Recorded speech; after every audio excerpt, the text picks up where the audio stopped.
Good morning. Welcome to the Sunday morning service at the DuPage Unitarian Universalist Church. My name is Linda Clark, and I am a member of your board. Unitarian Universalism is a faith tradition committed to creating a just and flourishing world for all people. Our Universalist theology tells us that every person is worthy of love. Thus, when we say, whoever you are, wherever you are on life's journey, you are welcome here. This is our message of love to you, inviting your whole self into this space to help us co-create a world centered on our values. We invite you to learn more about us and consider joining this community to enact our values of equity, justice, transformation, pluralism, interdependence, and generosity. If you'd like to explore more ways to connect and get involved, please stop by the newcomer welcome between the services on the lower annex or contact Tina Lewis, the membership director of engagement. Now, if you're online, greet each other through the chat, and if you're present here, turn to someone you didn't come with and wave and say hello.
Together, we light this chalice to center ourselves in the sacred moment.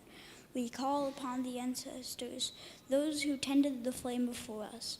We call upon our children, those brilliant sparks remind us to seek out courage and challenge.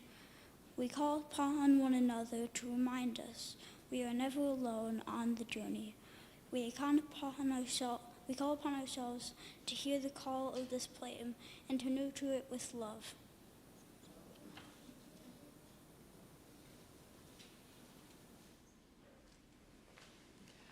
Good morning. Welcome to this place of love, this place of communal flourishing. We gather each week to open our hearts, to expand our minds, and to see the sacred within each other. Come, let us worship together. I invite you to stay grounded in your seats, enjoying that song.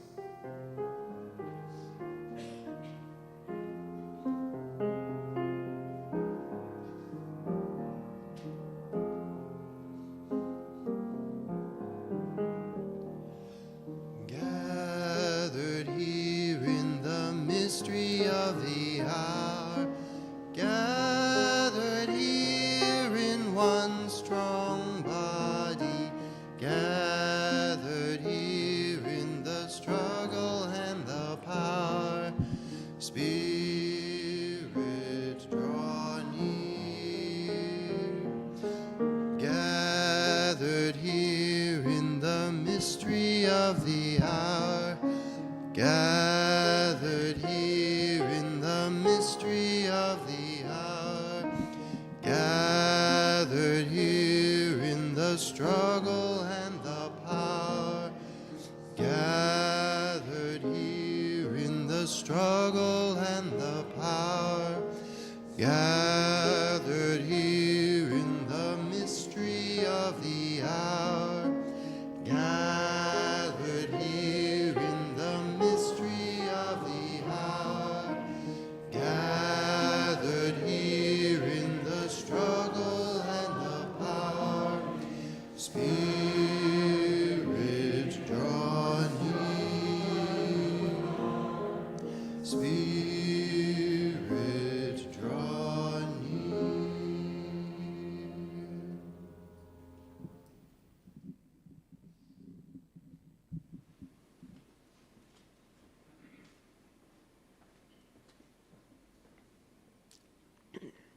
Please join me in the DUUC mission statement.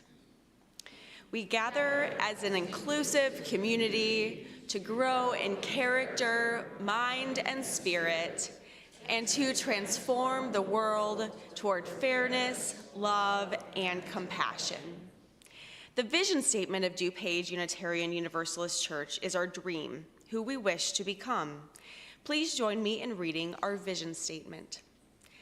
We strive to boldly enact our values toward a just world as we nurture our growth to become a more inclusive and deeply connected intergenerational community.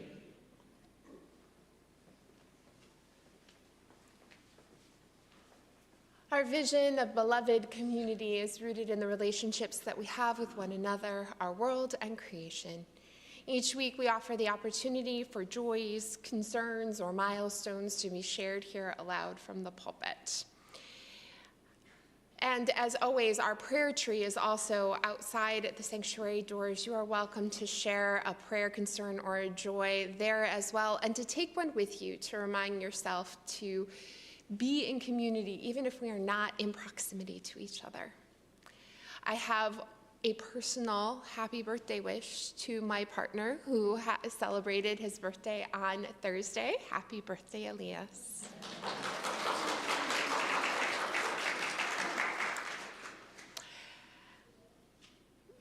Miguel and Maya would like to share that today is Miguel's birthday, but they would also like to share that Kai Raymond Cavillo was born on Thursday, January 29th at 5:45 p.m.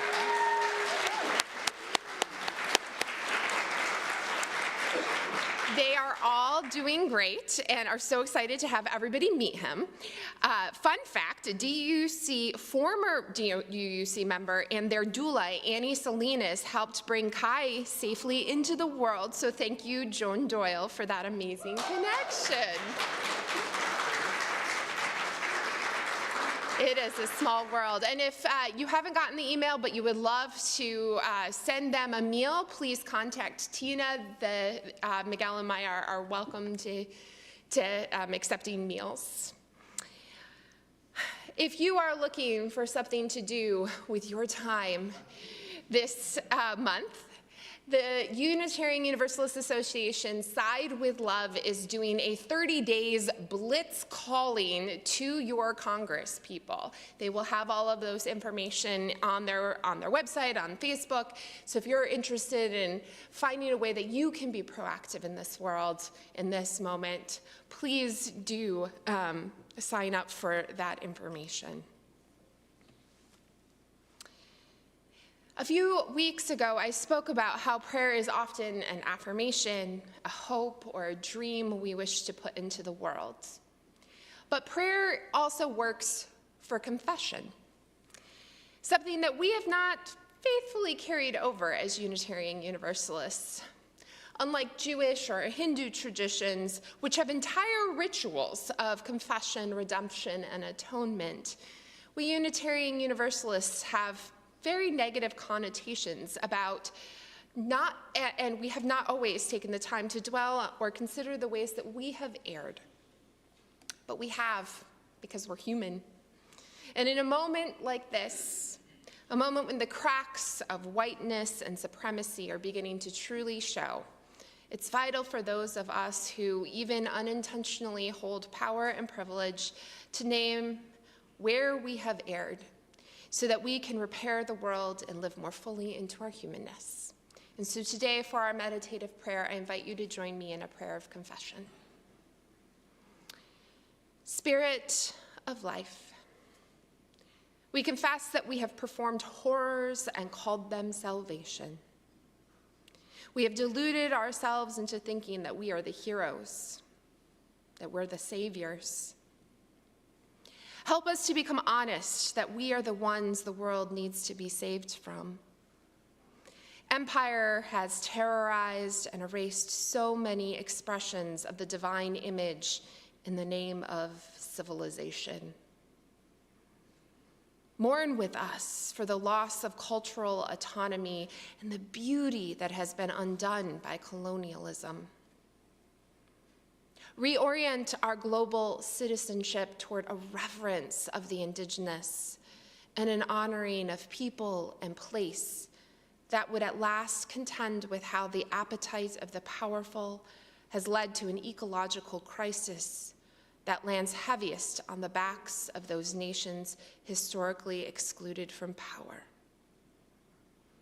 Reveal and indict the greed that propels foreign policy. May the intruder in all his forms be caught and cast out before he claims more of what was never his to claim. Raise legions of peacemakers and truth tellers to dismantle the unholy union of white supremacy and imperialism. Expand our capacity for empathy beyond our borders and across languages, that a virtue of respect would grow in us. We are not the heroes. Amen.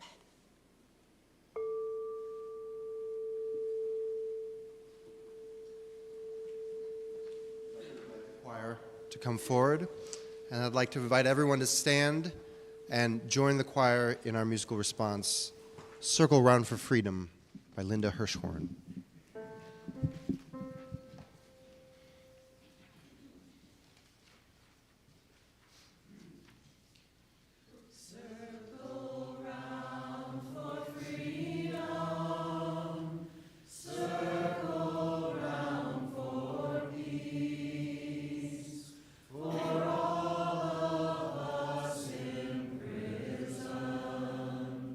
Circle for relief.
It is time to gather.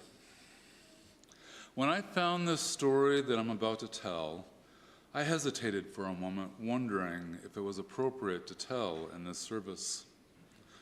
I read the author notes and realized the author used the exact same reasoning for talking about racism and white supremacy to young children as I use for teaching the Our Whole Lives sexuality education to children. There are many benefits of beginning to discuss racial bias and injustice with young children of all races and ethnicities. Research has shown that children even as young as 3 years of age notice and comment on difference in skin color.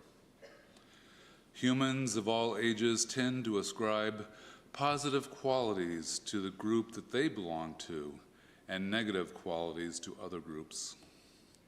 And despite some parents' attempt to protect their children from frightening media content, children often become aware of incidents of community violence, including police shootings.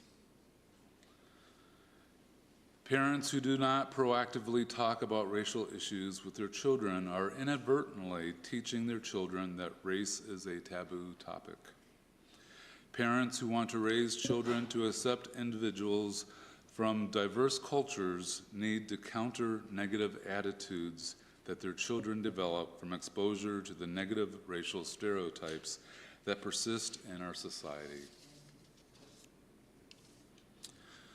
So hopefully this book will help you begin one of the many conversations about race and bias that will occur naturally as your child tries to make sense of the interpersonal world.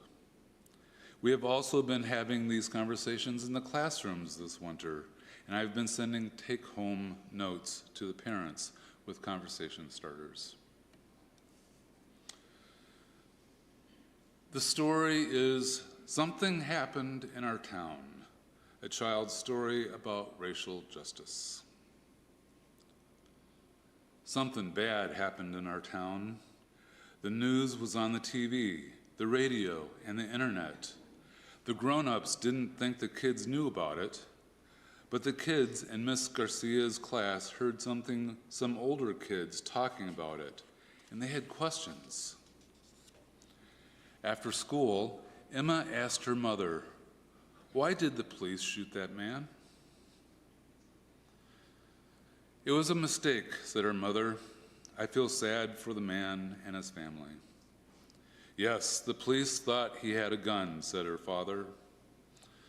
It wasn't a mistake," said her sister Liz. "The cops shot him because he was black."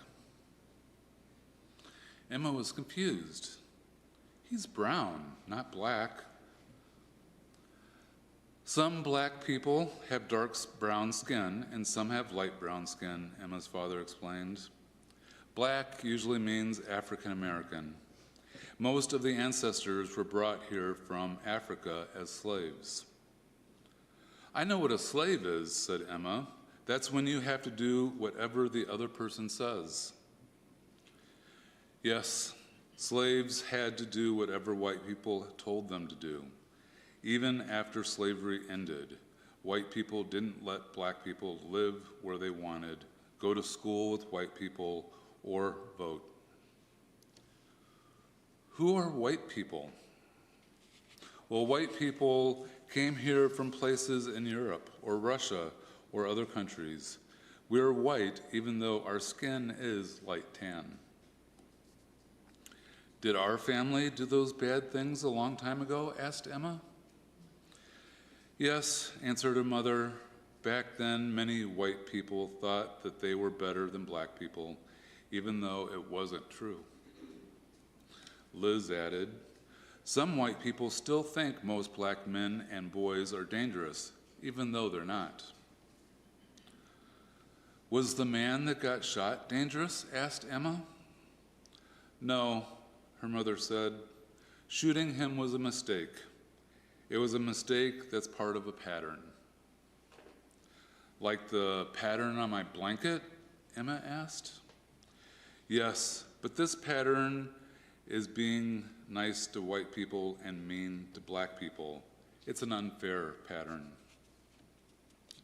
Suppose you had a birthday party and invited everyone in your class except the black kids, her mother said. How would the black kids feel? They would be sad, Emma said, or mad. And you would be missing out because you never know who is going to be your best friend, said Liz. And you can help others be fair, said her mother. Like telling Anna to stop teasing Ling about her name, asked Emma. Her mother gave her a hug. Yes, just like that. In another house, Josh asked his mother, "Can police go to jail?" "Yes," said his mother. "Why do you ask?"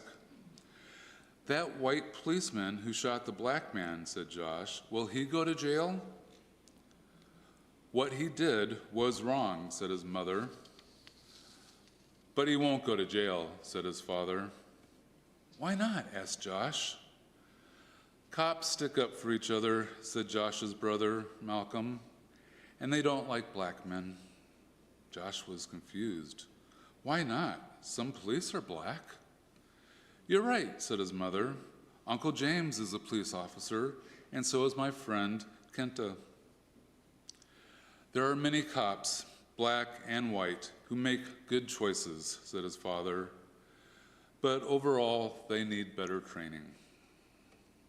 Malcolm added, "I could get stopped by the police just because I'm black, even though I didn't do anything wrong." "That's not fair," said Josh. "What if it was a white man in the car? Would the police have shot him?" "They probably wouldn't have stopped the car," said his father. "Sometimes white people are treated better than black people," said his mother. "But it's not right. Everybody should be treated fairly." Josh's mother gave him a hug. "We're proud of who we are. Harriet Tubman, Martin Luther King Jr., and Nelson showed us that we can stand up for our rights and set good examples for others. They were treated unfairly, but helped others learn to be fair." "Some people haven't learned yet," said his father angrily. "Why are you mad?" asked Josh. "I'm mad that we're still treated poorly sometimes, but I can use my anger to make things better," said his father. "Black people have a lot of power if we work together to make changes." "I have power," Josh said, "and I'm smart." His father smiled. "You're right."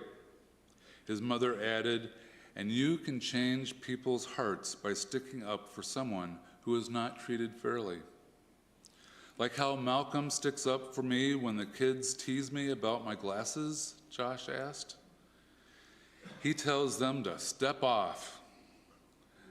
"Just like that," his parents said. The next day, a new kid joined Emma and Josh's class. His name was Ahmad, and he was from a country far away. Ahmad didn't know where to sit or what to do because it was his first day in school. And he talked a little bit, but it was hard to understand him. He said he was learning English. After lunch, the class went outside to play soccer. Daniel and Sophia picked kids to be on their teams, and all the kids were picked on a team except Ahmad. Daniel said Ahmad didn't know how to play because he was new.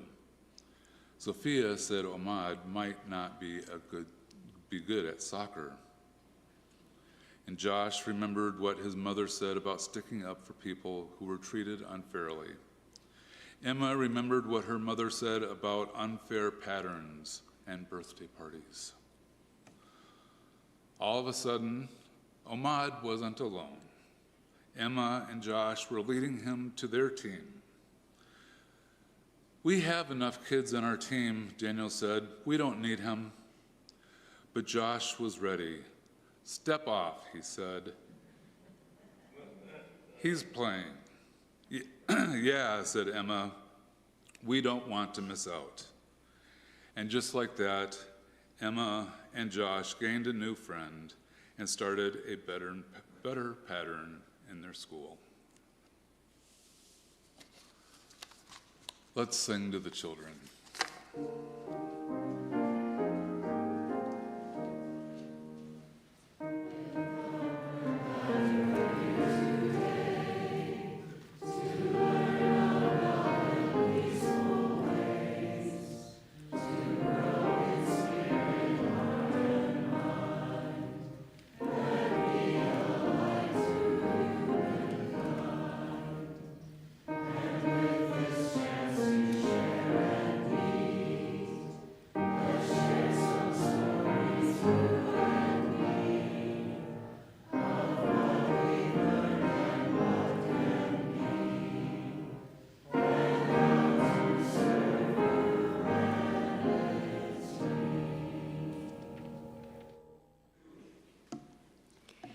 Giving of our treasure is how we reciprocate the many gifts we are given by this community and how we live our values in the world.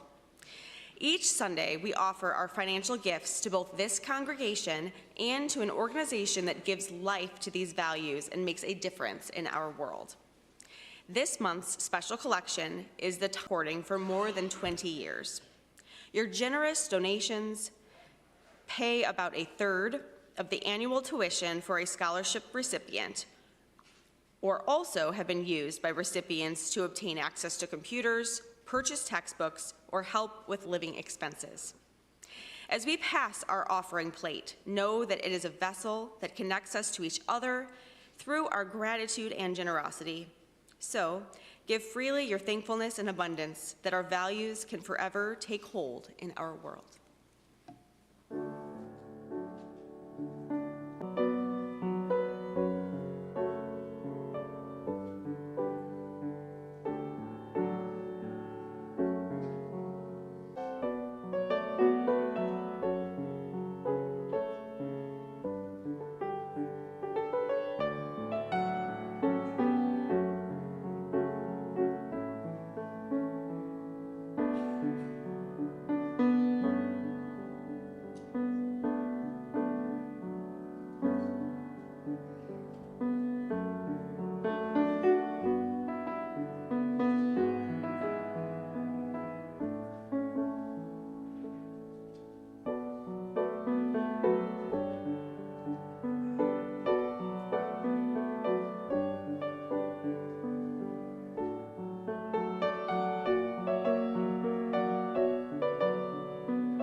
An excerpt from Black Liturgies by Cole Arthur Riley. Sometimes I wonder if we lack imagination for any form of justice apart from the punishment of the perpetrator. I think justice can contain this, but if this is all justice is it worth marching at all? Maybe so. But I want a justice that is just as concerned with rectifying the systems that allowed the injustice to take place. I want a death to whatever allowed Derek Chauvin to kneel with a smirk at a half dozen phones recording as a man, a beautiful, dignified man, George Floyd, crawled out for his mother. I want officers held accountable, yes, and I want policies changed. I want a total reckoning with the system of policing in a country where Black people have never been protected. Justice, I think, will never be enough. But I'm learning not to demean justice we have access to in the present. I cannot afford to be dismissive of justice. My brothers, who both spent years in prison, cannot afford my hopelessness. My despair will not save them or me. Zora Neale Hurston said, if you are silent about your pain, they'll kill you and say you enjoyed it. If I can't have this pain resolved in full, I want to live so that the world cannot tell a different story about the blood that trails me, about the cages that hold the people I love.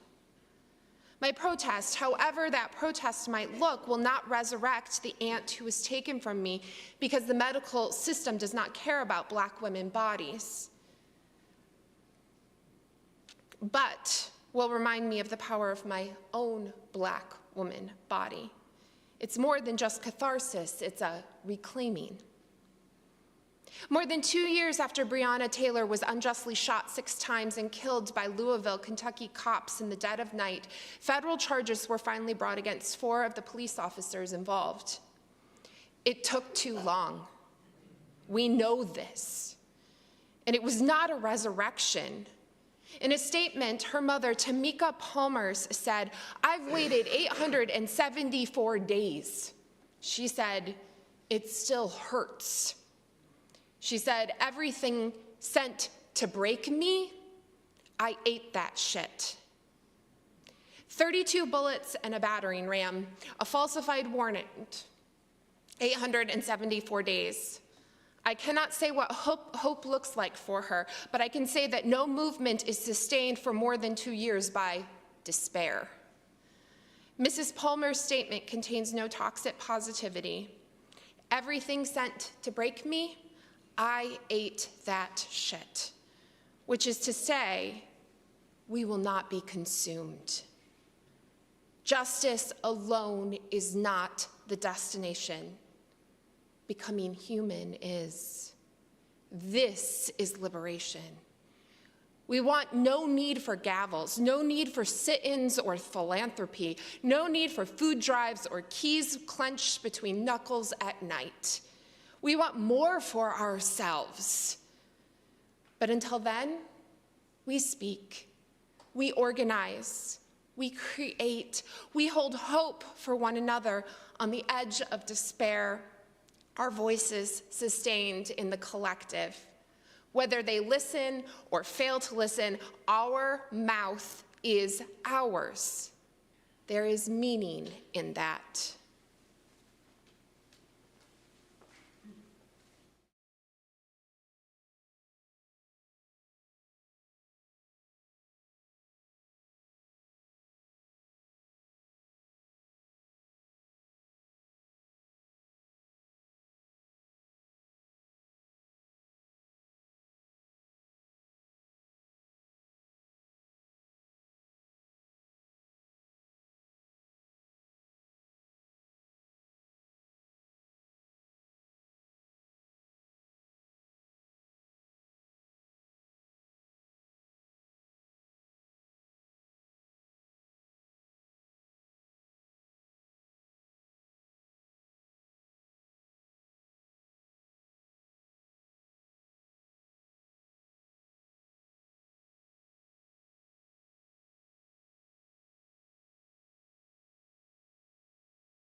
I went to Minneapolis last week to bear witness.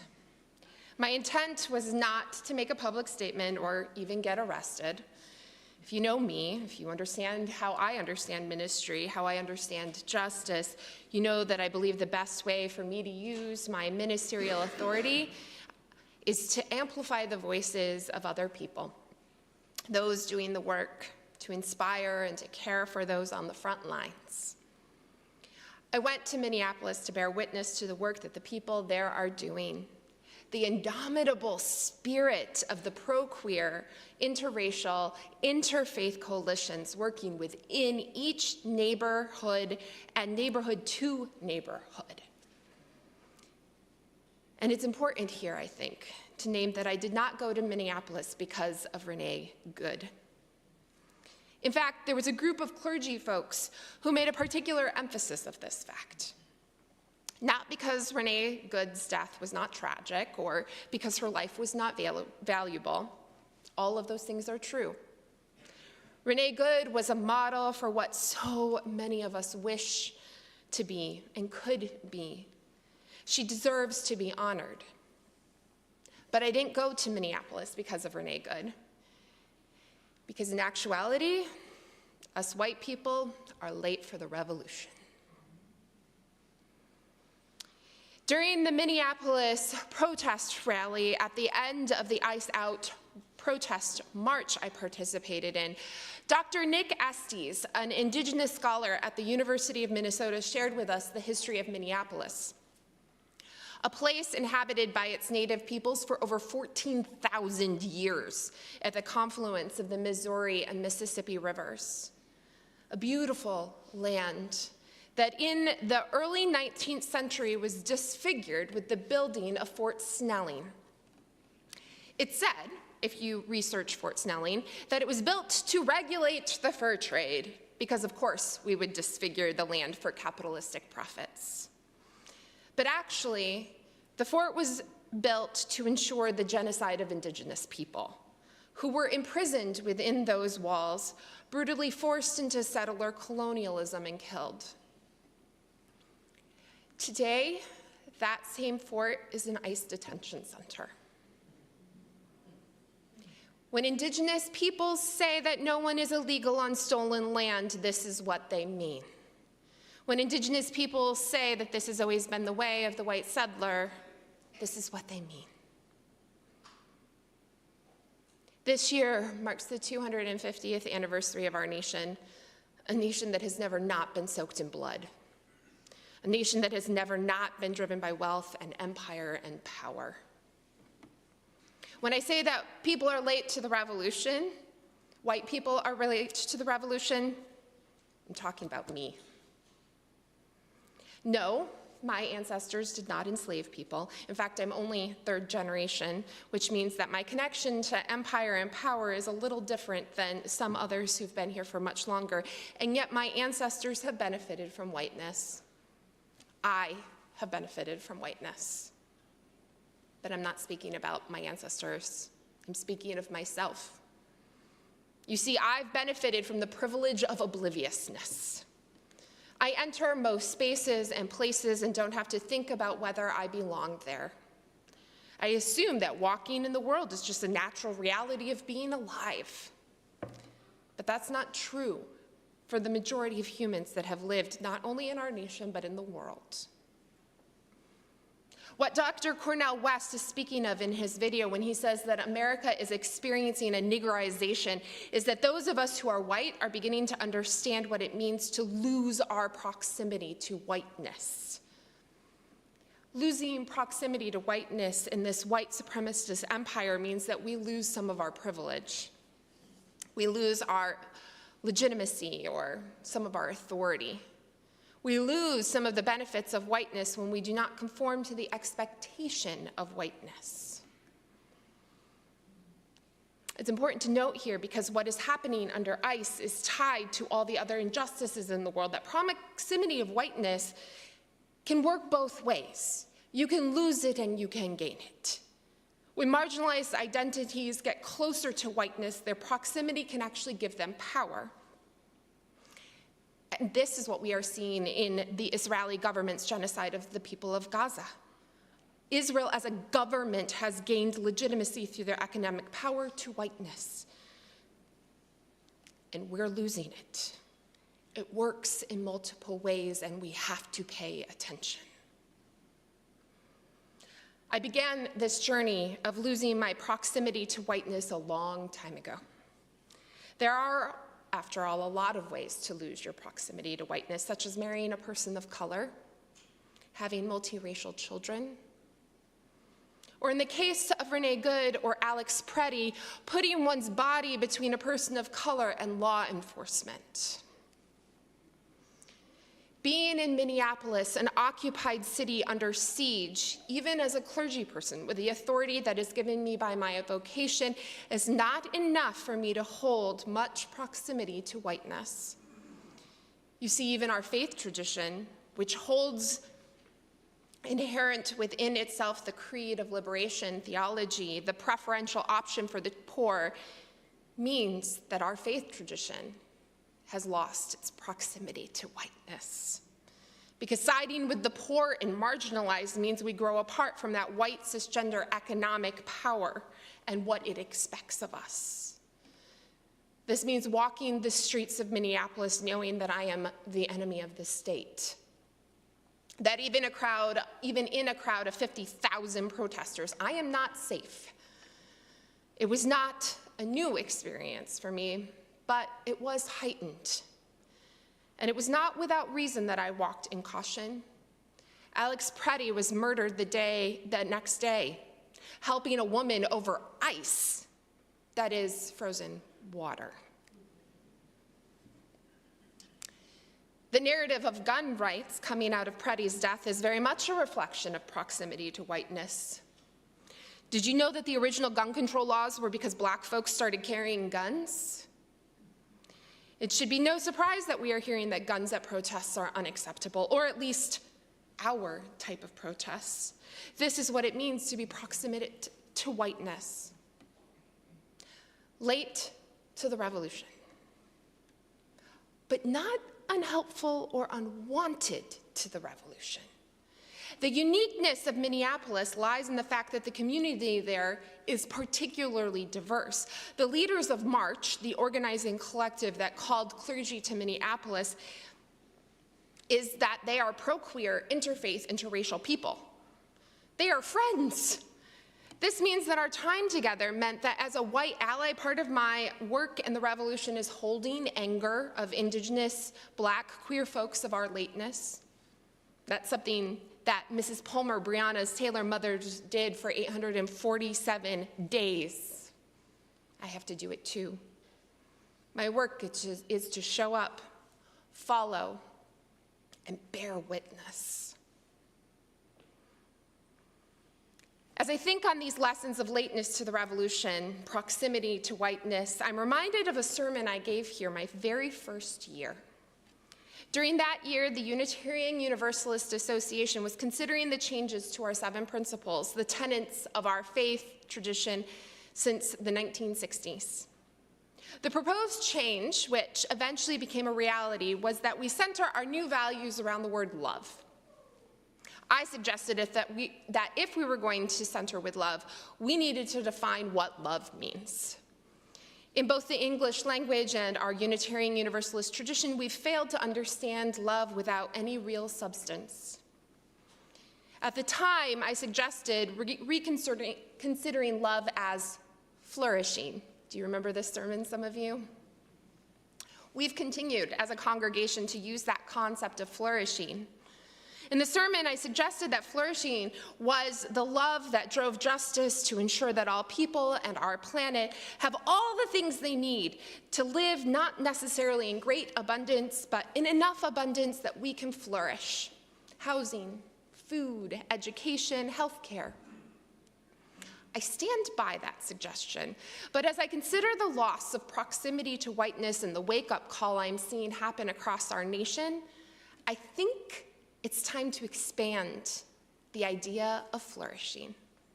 And thanks to Cole Arthur Riley, a conversation with Carl, and my time in Minneapolis, I think I can do just that. You see, my original definition of flourishing as having the necessities is justice. And while that definitely falls into love, I'm now utterly convinced, like Cole Arthur Riley, that it is not enough. Being free of ICE agents is not enough. Abolishing the police is not enough. Access to healthcare is not enough. It's justice, but it's not enough. Cole Arthur Riley writes, "Justice alone is not the destination. Becoming human is. This is liberation. We want no need for gavels, no need for sit-ins, or flourishing of necessities is not enough. We want more. We demand more. Our souls require more." No, as Carl said, what we really need is the ease of flourishing. We need all people, by the ease of access to the necessities, to also have an ease of spirit. To not question whether racism is in the room, or if they have to explain their neurodivergent selves, or whether they are using the right bathroom. This is what liberation means. The liberation that the ease of flourishing brings is that you are beloved without exception in all the spaces and all the places of this world, with no caveats, no threats, and no fear. The gift of bearing witness in Minneapolis was that I got a glimpse of what the ease of flourishing looks like. The neighborhood coalitions bringing breast milk to an infant whose mother had been arrested by ICE, groceries delivered to those afraid to go to the grocery store, and witnesses of clergy, Christian clergy outside of a mosque during Friday prayers. and the ease of flourishing that happens with the presence of movement chaplains caring for the spirits and not just the bodies of the people protesting in the streets.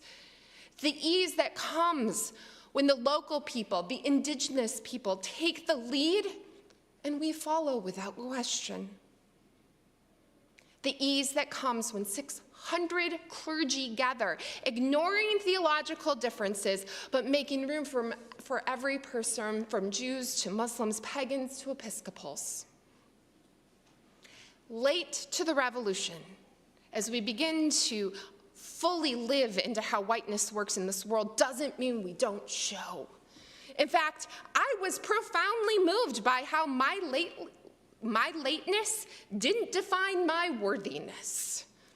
Rather, the gratitude that I was offered by people of color, people of faiths not my own, people who have been leading this work for decades was an honor. My clergy stole meant so much gratitude, whether I asked for it or did anything to deserve it. Beloveds, our faith tells us that though the waters rise, the mountains fall, and the fires burn, we must join the revolution. Wading through the water, walking through the fire, and rebuilding the mountain, whatever it takes, so that all of us may find the ease of liberation.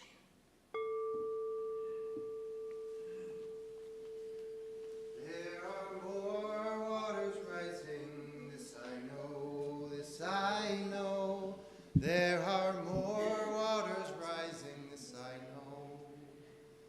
There are more waters rising, they will find their way to me. There are more waters rising, this I know.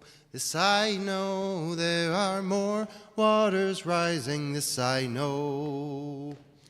There are more waters rising, this I know. This I know.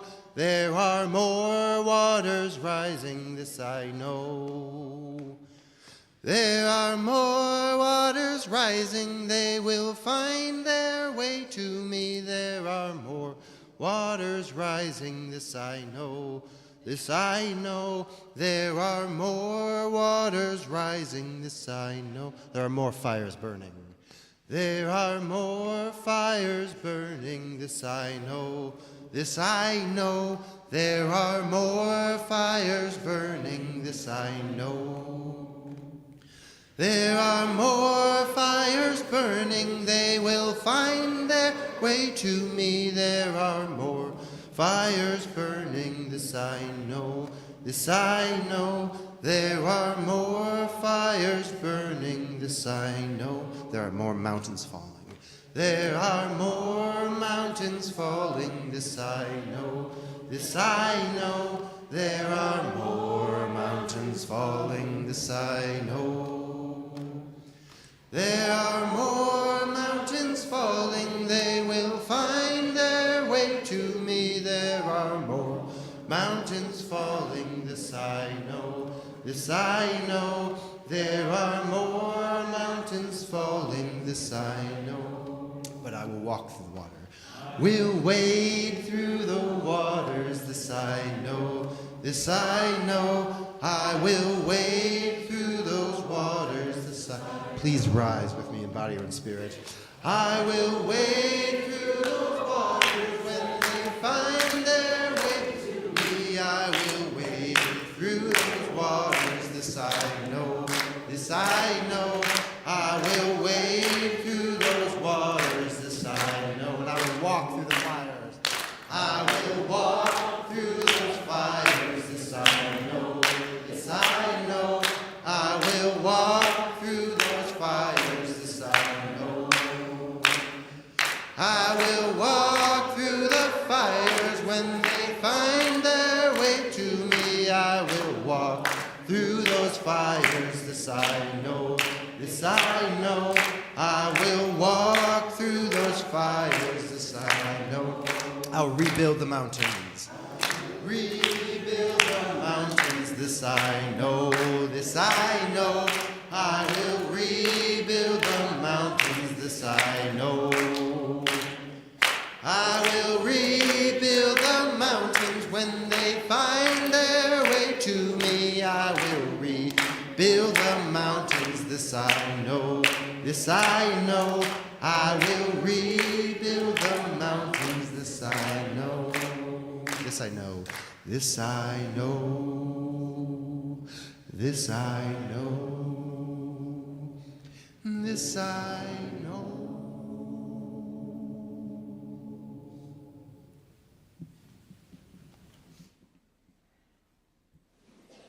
Beloveds, we will rebuild the mountains and wade through the water and walk through the fire.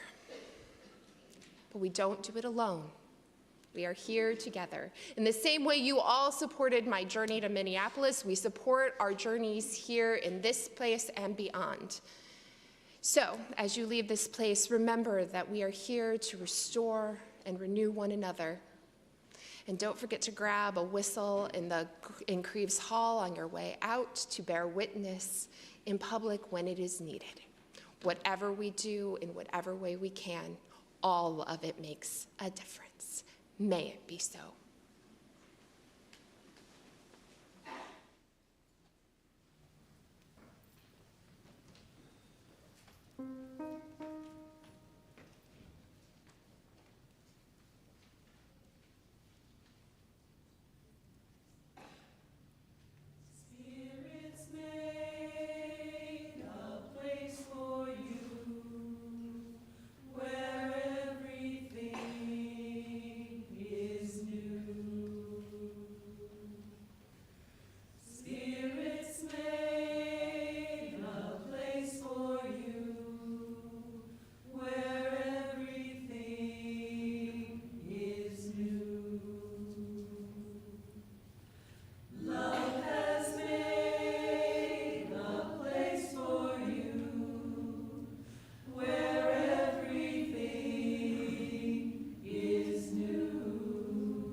Please join me in the chalice extinguishing words. We extinguish the light of this chalice, but not the light in our hearts.